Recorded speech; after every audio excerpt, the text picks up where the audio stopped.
और आज से संसद के विशेष सत्र पर पीएम मोदी ने कहा, हमारा देश नारी सशक्तिकरण के लिए ऐतिहासिक कदम उठाने जा रहा है।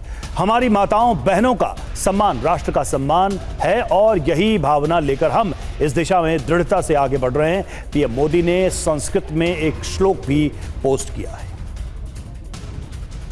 तो प्रधानमंत्री का वो पोस्ट भी हम आपको बता रहे हैं, दिखा रहे हैं, ये देखिए।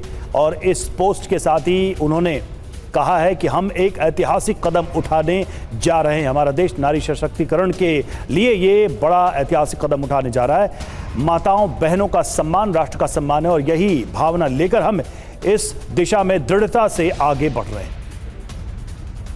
आनंद प्रकाश पांडे हमारे साथ इस वक्त जुड़े हुए। आनंद, बिल पेश होने से पहले ही एक तकरार दिख रही है और लगातार प्रधानमंत्री नरेंद्र मोदी भी इस बिल के पक्ष में बयान भी दे रहे हैं और ये ताजा पोस्ट भी उन्होंने किया है जिसमें सीधे तौर पे वो कह रहे हैं कि ये एक ऐतिहासिक कदम है जिसे हम उठाने जा रहे हैं।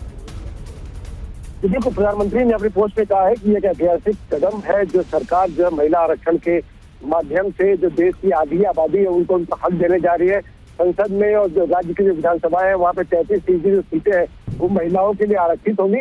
और काफी लंबे समय से कोशिश चल रही, यूपीए के समय भी कोशिश की गई थी। बाद में प्रधानमंत्री जब नरेंद्र मोदी बने उसके बाद भी 2023 में कोशिश की गई थी और अब उसको एक अमली जामा पहनाने का वक्त आ गया है, जिसके लिए अब ये बिल लाया जा रहा है ताकि 2029 लोकसभा और उसके बाद जब विधानसभाओं के चुनाव होंगे उसमें महिलाओं को 33% रिजर्वेशन मिल सके।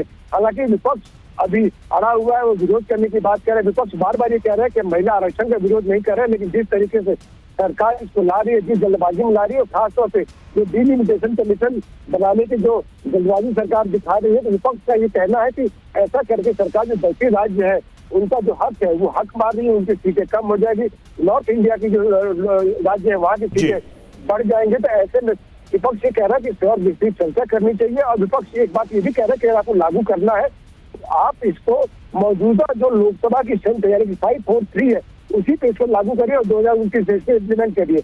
इसके सरकार अभी तैयार नहीं है। सरकार कह रही है कि हम सीटें बढ़ाएंगे 50% और उसके बाद उसमें से भी महिलाओं को आरक्षण देंगे। तो जाहिर तौर पर विपक्ष ने इसका विरोध करने का ऐलान किया है। अब देखते हैं, सरकार ने अपनी तरफ से कोशिश की है कि महिला आरक्षण बिल के साथ साथ डिलिमिटेशन का जो बिल है दोनों को एक साथ क्लब किया। यानी कि विपक्ष अब पहले जो कह रहा था कि महिला आरक्षण का विरोध नहीं करेंगे लेकिन डिलिमिटेशन कमीशन बिल का विरोध करेंगे, लेकिन सरकार ने दोनों को क्लब कर दिया है।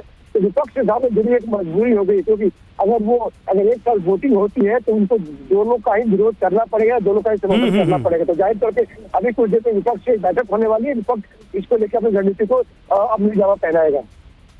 बिल्कुल, ये एक तकनीकी रूप से देखा जाए तो विपक्ष के सामने एक अलग तरह की चुनौती भी होगी कि विरोध करना भी है तो कैसे विरोध करना है और समर्थन करना है तो कैसे करना है। शुक्रिया आनंद आपका। और इस बीच तमिलनाडु के सीएम एम.के. स्टालिन ने परिसीमन बिल की कॉपी जलाई है। परिसीमन बिल के विरोध में काला झंडा लगाया है। तो देखिए, विरोध को लेकर ये तरीका अपनाया गया है एम.के. स्टालिन की तरफ से। परिसीमन बिल की कॉपी जलाई, परिसीमन बिल के विरोध में काला झंडा लगाया है। ये तस्वीरें आ रही हैं, एम.के. स्टालिन की तरफ से इसका विरोध जताया जा रहा है लगातार। और देखिए, एम.के. स्टालिन ने मुखरता से विरोध तो किया ही था, लेकिन अब देखिए इस बिल की कॉपी जलाई है और साथ ही काला झंडा भी लगाया है इसके विरोध में।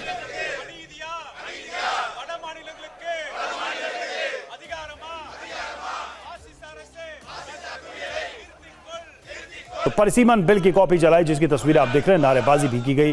परिसीमन बिल के विरोध में काला झंडा भी लगाया गया। एम.के. स्टालिन लगातार इसका विरोध कर रहे हैं। उत्तर और दक्षिण की राजनीति को भी वो आगे बढ़ाना चाहते हैं इस बहाने, और इस तरह के बयान भी पहले से ही दिए जा रहे हैं। और फिलहाल ये तस्वीरें आपको हम दिखा रहे हैं जिसमें जो बिल पेश होना है उसकी कॉपी जलाई गई, काला झंडा लगाया गया।